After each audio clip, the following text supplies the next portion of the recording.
Hello again, and welcome back to Elevated Men's Health Channel. In this video, we're diving into a topic that's crucial for maintaining rewarding and fulfilling relationships. How to recognize when someone's interest in a relationship is waning, and what actions you can take. Stay tuned till the end for a personal story that might just change the way you think about your relationships. When it comes to all kinds of relationships, mutual interest is the cornerstone of a strong connection. We want to feel that who we are is valuable to the people around us. When we feel our presence enriches the lives of the people around us, then we feel a sense of being needed and therefore valuable.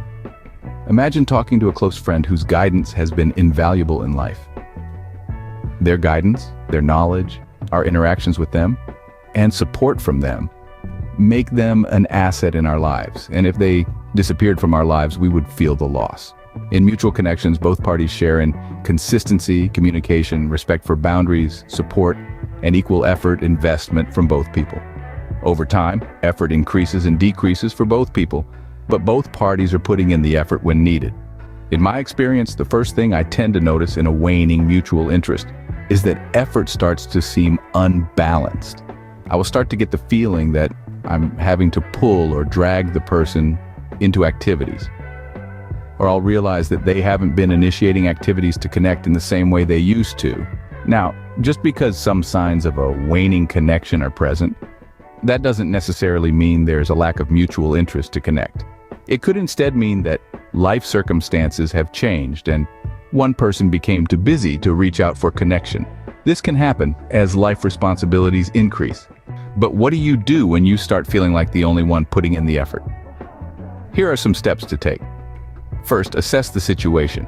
Do you get a gut feeling like you are having to pull other people into activities with you or struggle for their attention?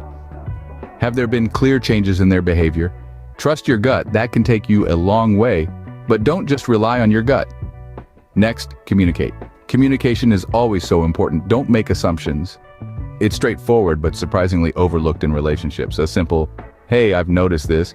I just wanted to check in on how you're feeling," can open up essential dialogue. And if the answers aren't matching up with the actions, it might be time to reevaluate what you're getting from this relationship. And lastly, here is my #1 favorite step to take in relationships with waning interest. Ready for it? My favorite step is recommitting to my self-care. In my experience, this has been the most powerful step I can take. If I'm giving my energy and attention to someone who doesn't really want to receive it, then I just redirect that energy back to myself, where it will always be received. Also, when we take care of ourselves, that generally makes us more attractive to others. I want to hear from you all. Have you ever felt like someone's interest was fading? What did you do about it? Drop your stories in the comments below. I'll be reading through them, and I'll try to respond to as many as I can. Now, I wanted to take a moment to share a personal experience with you.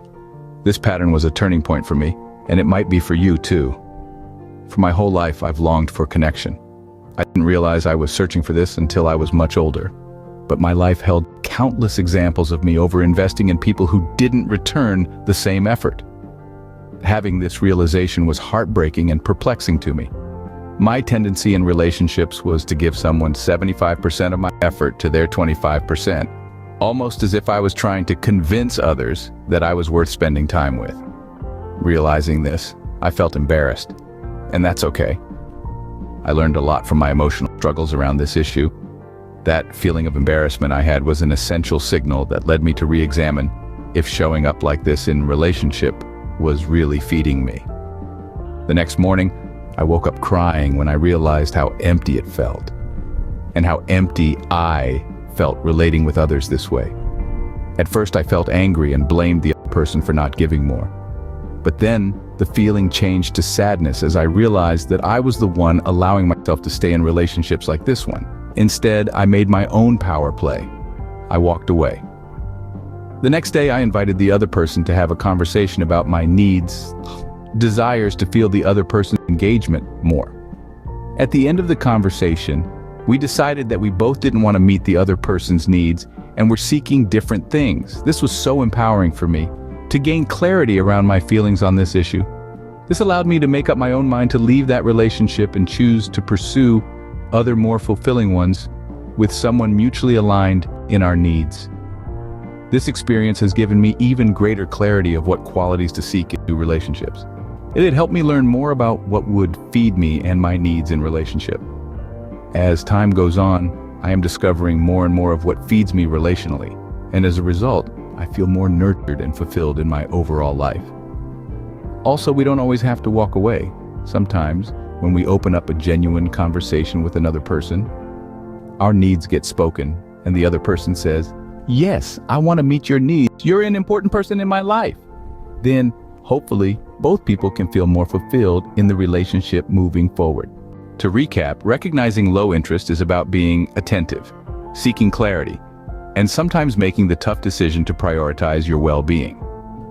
Remember, taking care of your emotional health is just as important as your physical health.